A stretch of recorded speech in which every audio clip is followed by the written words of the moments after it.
The wind cut like razors through the Ardennes forest that morning. A brutal, grey December sky hanging low over Europe's last battlefield. The air stank of diesel and cordite, the sound of distant artillery echoing like thunder in a frozen canyon. Allied lines were collapsing under the weight of a sudden, ferocious German assault.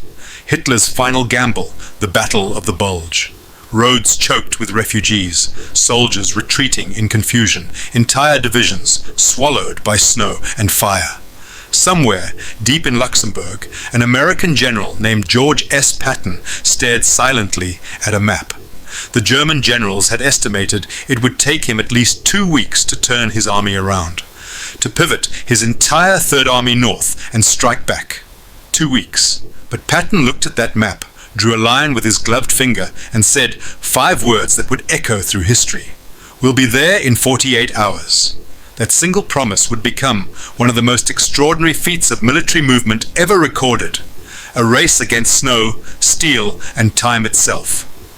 What no one could see in that moment was the enormity of what he was about to attempt. Not just a maneuver of tanks and men, but of will, of human endurance pushed to its breaking point. By mid-December 1944, the Western Front was supposed to be quiet.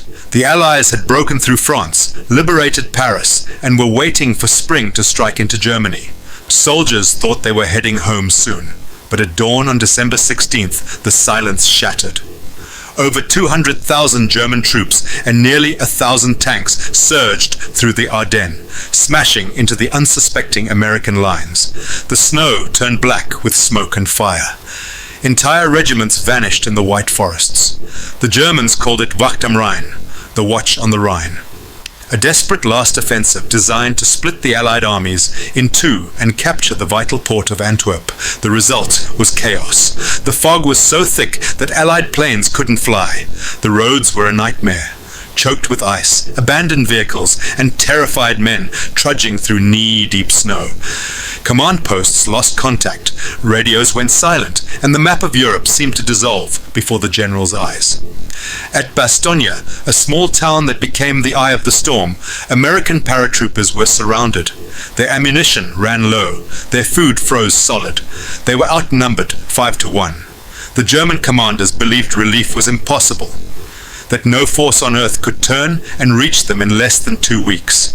But in a headquarters in Verdun, one man was already rewriting the laws of war.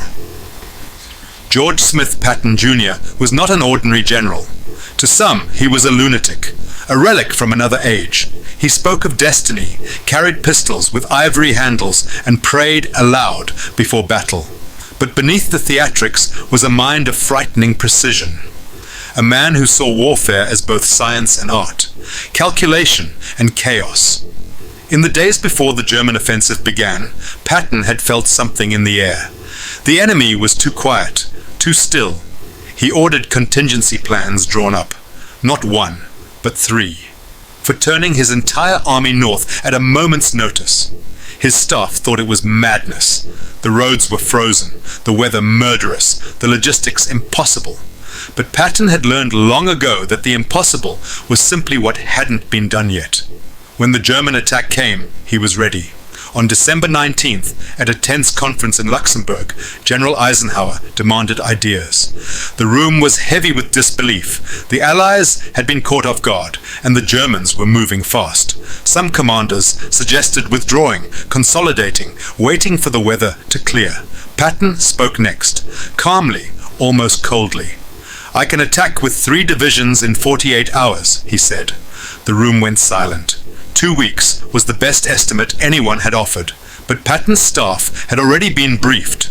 His divisions were waiting for one order. Every man, every truck, every tank had been told to be ready to move north. Eisenhower blinked. "When can you start?" Patton grinned slightly. "We're already on our way." The order went out like lightning. Within hours, Patton's Third Army, 250,000 men, 45,000 vehicles, 400 tanks, began to turn north through snow and sleet. It was a logistical miracle, a ballet of steel on ice. Convoys snaked through mountain roads that were little more than frozen mud trails. Mechanics worked with bare hands in sub-zero cold, their skins sticking to the metal. Soldiers slept sitting up in trucks, their rifles across their knees, their breath freezing on their faces. Fuel trucks ran dry, engines froze solid, yet the line kept moving. Military police redirected endless columns of tanks and jeeps through bomb-cratered villages, using flashlights wrapped in rags to signal through the night. Civilians watched in stunned silence as the endless columns rolled past. Headlights dimmed, engines growling in the dark, like some unstoppable machine of war. Patton himself was everywhere. He roared down the lines in his command jeep, shouting to his men through the snowstorm, his voice hoarse but unyielding. He stopped at crossroads, in the mud, in the dark, to personally direct traffic. When officers warned that the roads were impassable, Patton snapped, "They're passable because we're going to pass on them." The German generals never believed it could happen. They had calculated every variable except one, will. While they waited for 2 weeks of safety, Patton's men were covering 100 miles in 2 days through weather that grounded plains and froze rivers. The Third Army was not just moving, it was racing history itself. By December 23rd, the skies finally cleared. The sound of engines filled the air. Hundreds of Allied planes roaring overhead, dropping supplies to the surrounded paratroopers in Bastogne. The men of the 101st Airborne had held for 6 brutal days, their defense turning into legend. They had no idea that help was already closing in. Patton's advance columns smashed into German positions south of Bastogne. The fighting was savage. Tank against tank in snow so deep that shells exploded in fountains of white. Men fell and vanished in drifts. The forest itself seemed to be on fire, but the Third Army didn't stop. Inch by inch, they clawed through the enemy lines. On December 26th, the 1st American tank from the 37th Tank Battalion broke through to Bastogne. The men inside were covered in frost and grime, their eyes hollow from exhaustion. But they had done it. Against every prediction, every calculation, every ounce of logic, they had made it in 48 hours. The relief of Bastogne broke the back of the German offensive. The Battle of the Bulge would rage on for weeks, but its turning point had already passed. Patton's impossible maneuver had saved the Western Front, and perhaps the entire Allied campaign. To understand what happened on December 19th, 1944, you have to step inside the mind of George S. Patton, a man who lived in a world where war was both science and soul. He was the kind of general who frightened even his allies. His voice could fill a room like a cannon blast. His words sharp enough to wound. He quoted scripture one moment and barked orders the next. To many, he was an egotist in polished boots. But to the men who followed him, he was something else. A storm-given flesh. Patton believed in destiny. Not luck, not coincidence. Destiny. He was convinced that every man had a divine purpose, and his was to fight. He once said, "A pint of sweat will save a gallon of blood." To him, victory wasn't just about tactics, it was about spirit. And that spirit had to be sharpened like a blade long before battle began. He demanded that his men train harder, move faster, think sharper. And because of that, when chaos erupted in December, his army, the Third, was the only one on the continent capable of motion. In early December, something had unsettled him. Reports trickled in from the Ardennes. German patrols probing, radio silence, strange movements in the mist. Intelligence dismissed it as routine. Patton didn't. He had fought the Germans too long, studied their mind too closely. "They're planning something big," he told his staff, "something desperate." So, behind closed doors, he began to prepare. He ordered his staff to draft 3 emergency plans, each one designed to turn his entire army 90 degrees to the north on short notice. His officers stared at him in disbelief. "You mean the whole Third Army, sir? The entire front?" Patton didn't flinch. "Exactly.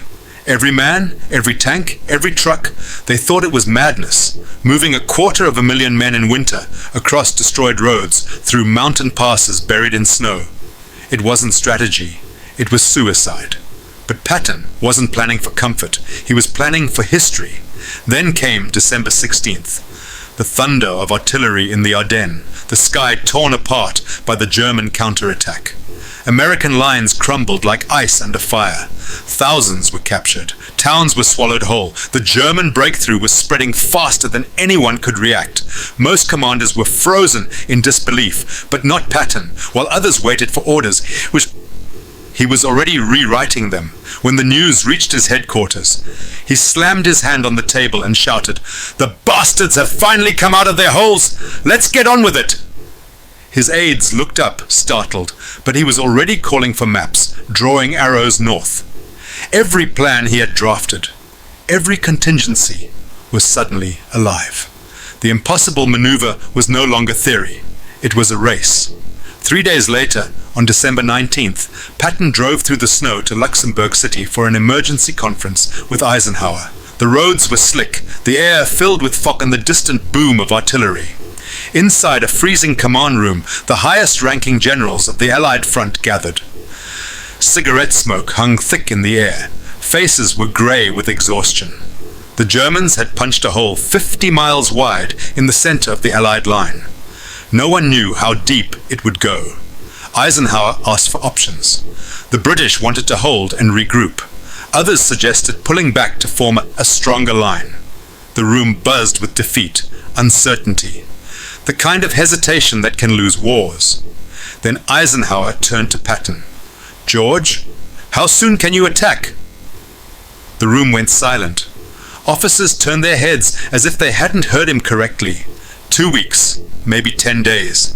That was the fastest anyone had dared to predict. But Patton didn't blink. He had already given his corps commanders their orders before he even left Verdun. His divisions were packing up, refueling, and turning north, even as the words left his mouth. Eisenhower leaned back, skeptical but intrigued. "You mean to tell me you can turn your whole army 90 degrees and attack inside of 2 days?" Patton smiled, thin and dangerous. "Hell, Ike! We've already started." It wasn't bravado. It was preparation meeting faith. For weeks, Patton had been listening to something deeper than reports or radio signals. His instinct, that primal sense of timing that separates the good from the legendary. As he left the conference, snow began to fall again. The roads would soon turn to ice, the skies would close, and every obstacle the enemy could wish for would descend on him.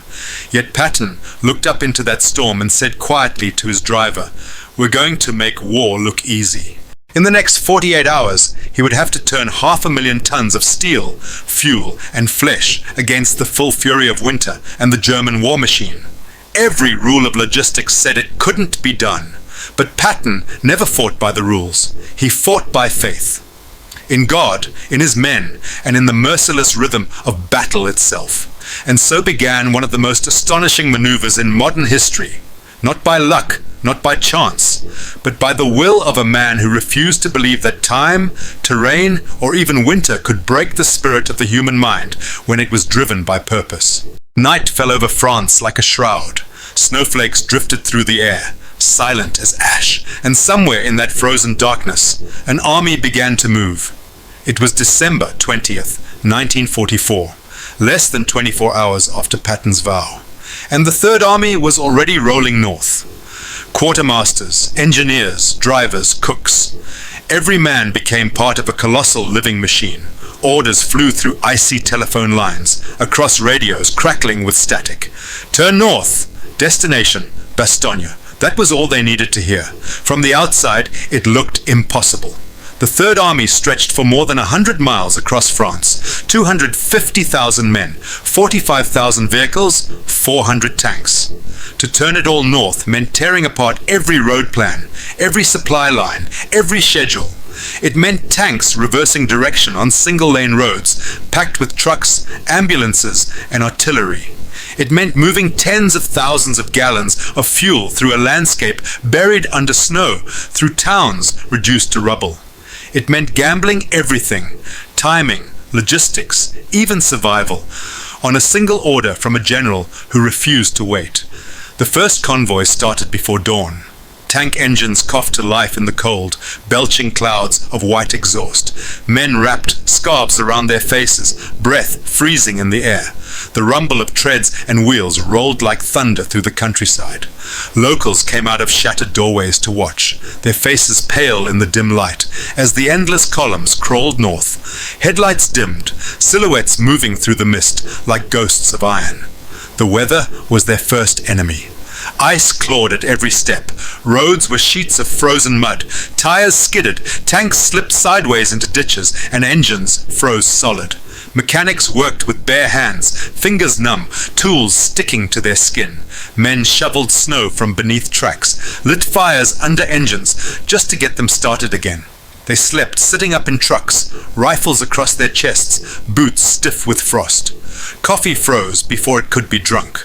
Military police stood at crossroads, directing traffic for hours in the snow. Faces black with soot, fingers bleeding from the cold.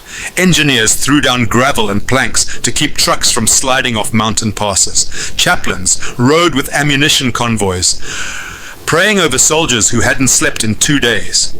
When the snow got too thick to see, men tied ropes between vehicles so they wouldn't lose the road. Behind the wheel of his Jeep, Patton was everywhere. He drove from one column to another, his face red from the cold, shouting encouragement, cursing obstacles, his voice a force of nature. "Keep them moving," he barked. "If a truck breaks down, push it aside. We don't stop, ever." His presence was electric. Men would later say it was as if the general's will alone was dragging the army north. In Luxembourg and eastern France, towns became arteries of motion. Supply depots 1 hour, battle staging grounds the next. Bridges groaned under the weight of tanks.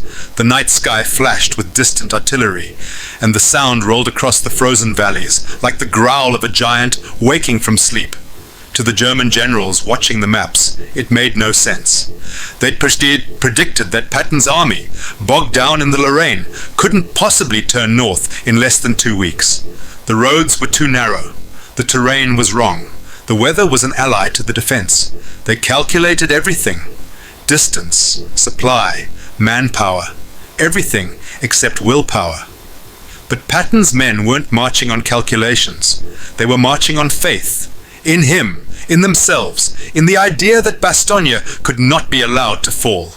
Every mile brought them closer to the edge of human endurance. Fuel convoys ran dangerously low. Drivers nodded off at the wheel. Tanks were running on fumes, yet not one column stopped. When rations froze solid, men chipped at them with bayonets and ate the ice-hard food anyway. When trucks broke down, they were stripped for parts to keep others running. The army had become a single, unbroken organism. Tired, freezing, hungry, but alive. By the night of December 23rd, the lead elements of the Third Army had covered nearly 100 miles of ice and chaos. It was a movement so vast, so synchronized, that it would later be studied by militaries for generations. But at that moment, to the men living it, it wasn't strategy. It was survival. They didn't yet know that just ahead lay Bastogne, a town under siege, surrounded by fire, waiting for salvation that the enemy said would never come. And somewhere in the snow, as the tanks growled forward through darkness and storm, Patton looked toward the north and whispered the words of the prayer he had written days earlier. A prayer for the weather to break, for the skies to clear, and for his men to keep moving. The morning light came weak and grey through the clearing sky. For the first time in a week, the clouds were breaking. Sunlight glimmered across the snow like shards of glass. Over the forest of the Ardennes, a low drone began to rise, the sound of engines, hundreds of them growing louder by the second. The men of the 101st Airborne looked up from their foxholes, eyes hollow from exhaustion, and saw what they had prayed for. Allied planes. For 6 days, Bastogne had been a tomb of smoke and ice. The German army had surrounded it from every direction, pounding it with artillery until the ground itself seemed to breathe fire. Food was gone. Ammunition was scarce. The wounded lay in cellars without morphine, wrapped in blankets that froze stiff in the night. Still, they held. The paratroopers had sworn they would never surrender, even when the German commander demanded their capitulation. Brigadier General Anthony McAuliffe's famous one-word reply, "Nuts!" had echoed through the snow like defiance itself, but defiance alone couldn't stop tanks. Every hour, the ring around Bastogne tightened like a noose of steel. The Germans believed they had trapped the American army's pride and cut it off from rescue. The High Command had already predicted it would take Patton 2 weeks to arrive, if he could move at all. 2 weeks that Bastogne did not have. And yet, on the morning of December 23rd, a distant thunder rolled from the south, deep, rhythmic, mechanical. It was not artillery. It was engines, thousands of them. Patton's army was coming. The roads into Bastogne were nothing but ruts of frozen mud and shattered bridges. German units manned every ridge, every forest edge. Their guns zeroed in on the approaches. Snow fell again, swirling in sheets, masking friend from foe. Tanks crawled forward through the blizzard, their treads grinding ice to powder. Men marched beside them, rifles slung over their shoulders, faces white with frostbite, eyes burning with fatigue. They had been on the move for nearly 48 hours without rest, but still they advanced, driven by something larger than orders. Patton's lead elements, the 4th Armored Division, took the brunt of the resistance. Every crossroads, every farmhouse, every bend in the road was a death trap. German panzers lurked in the woods like predators, waiting for the Americans to expose themselves. The battles were savage and intimate, fought at 50 yards, with machine gun bursts cutting through the snow like whips. Men slipped on ice slick with blood and kept firing. Inside his command jeep, Patton studied the horizon. The sky was clearer now, streaks of blue cutting through grey. His prayer had been answered. Days earlier, in a small chapel, he had written a message to God. "Grant us fair weather for battle." Now the heavens had opened, and Allied planes screamed overhead. Thunderbolts and Mustangs strafing German armor. Bombers diving through the clouds to hammer enemy columns, retreating through the forest. The battlefield itself seemed to tremble with fury. The 4th Armored pushed forward mile by mile, breaking through ambush after ambush. Engineers repaired bridges thus under fire. Medics dragged wounded men out of burning half-tracks. Tank crews fought until their barrels glowed red. In some places, they had to bulldoze snow and bodies just to clear a path. But nothing, not the weather, not the enemy, not the sheer exhaustion, could stop them. By the evening of December 26, 1944, the lead tank of the 37th Tank Battalion, commanded by Lieutenant Charles Bulge, rumbled over the final hill into the outskirts of Bastogne. Smoke curled up from the ruins. The air stank of cordite and frost. As the tank rolled into the shattered town square, soldiers of the 101st Airborne emerged from their positions, rifles still in hand, disbelief etched across their frozen faces. Patton's men had done it. In less than 48 hours, the Third Army had executed a maneuver that history itself had deemed impossible. They had turned north through the worst winter Europe had seen in a generation, fought their way through enemy lines, and reached Bastogne when every prediction said it couldn't be done. When the message reached Eisenhower's headquarters, Bastogne relieved, the room erupted. But somewhere, miles away on a snow-covered road, Patton sat quietly in his jeep, staring out at the frozen landscape. Around him, his men cheered, sang, embraced. He simply nodded once, as if he had known it all along. The relief of Bastogne didn't just save a town. It broke the back of Hitler's final offensive. The Battle of the Bulge would drag on for weeks more, but the tide had already turned. The German dream of splitting the Allied armies had died in the snows of Belgium, buried beneath the iron treads of the Third Army. Yet for the men who fought it, victory didn't feel like triumph. It felt like survival. The bitter kind earned through cold, blood, and faith. They had faced not just an army, but the elements, exhaustion, and doubt itself. And somehow they had kept moving, And at the center of it all stood Patton, the man the enemy underestimated, the man his own allies doubted, the man who bent winter to his will and changed the course of a war.